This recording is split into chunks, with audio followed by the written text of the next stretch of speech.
முதலமைச்சருக்கு ஜால்ரா அடிப்பது மட்டுமல்ல, பல்லக்கும் தூக்குவேன் என காங்கிரஸ் எம்எல்ஏ EVKS இளங்கோவன் பரபரப்பு கருத்து.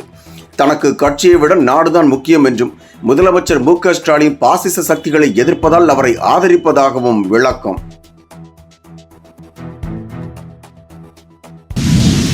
முதலமைச்சர் MK ஸ்டாலின் மக்கள் மீது அக்கறை இல்லாமல் அமைச்சர் உதயநிதி ஸ்டாலினை துணை முதலமைச்சராக்க துடிப்பதாக முன்னாள் அமைச்சர் ஜெயக்குமார் X தளத்தில் பதிவு.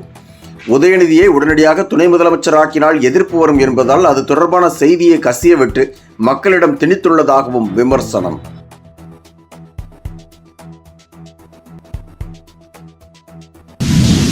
காலாண்டு விடுமுறையை நீட்டிப்பது குறித்து ஆலோசித்து முடிவு செய்யப்படும் என பள்ளிக்கல்வித்துறை அமைச்சர் அன்பில் மகேஷ் தகவல்.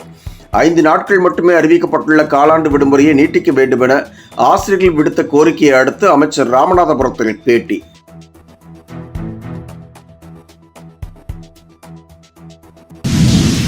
ஜம்மு காஷ்மீரில் 2ஆம் கட்ட தேர்தலில் விறுவிறுப்பான வாக்குப்பதிவு. காலை முதலே பெண்கள் உள்ளிட்ட ஏராளமான வாக்காளர்கள் வாக்குச்சாவடிக்கு வந்து ஆர்வத்துடன் வாக்குப்பதிவு.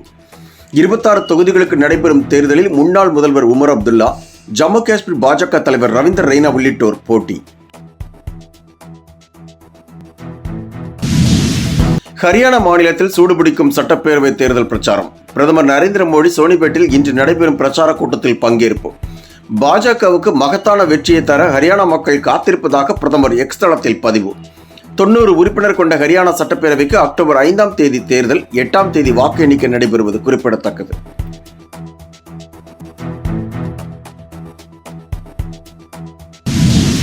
இலங்கை நாடாளுமன்றத்தை கலைத்து நவம்பர் மாதம் 14ஆம் தேதி தேர்தல் நடைபெறும் என்று அதிபர் அனுராக் குமார திசநாயக்கே உத்தரவு. புதிய நாடாளுமன்ற கூட்டம் நவம்பர் 21ஆம் தேதி நடைபெறும் என்றும் அறிவிப்பு.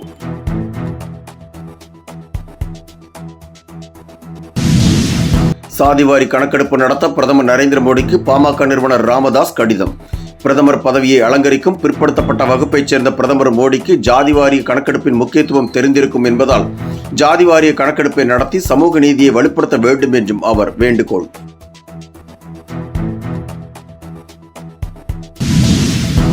தேசிய அளவிலான மது கொள்கையை மத்திய அரசு கொண்டு வந்தால் தமிழக அரசு அமல்படுத்த தயாராக இருப்பதாக அமைச்சர் முத்துசாமி பேட்டி.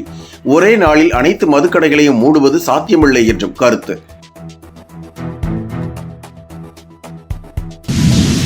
தேசிய ஜனநாயக ஆட்சியில் கடந்த ஓராண்டில் மட்டும் 60 மருத்துவக் கல்லூரிகள் அமைக்கப்பட்டுள்ளதாக மத்திய சுகாதாரத்துறை அமைச்சர் JP நட்டா தகவல். இதன் மூலம் மருத்துவ படிப்பிற்கான இடங்கள் 6.3% அதிகரித்துள்ளதாகவும் விளக்கம். என்றும் உங்களுடன் மை இந்தியா. முக்கிய செய்திகளை உடனுக்குடன் தெரிந்து கொள்ள சப்ஸ்கிரைப் பண்ணுங்க, பெல் பட்டனை பிரஸ் பண்ணுங்க.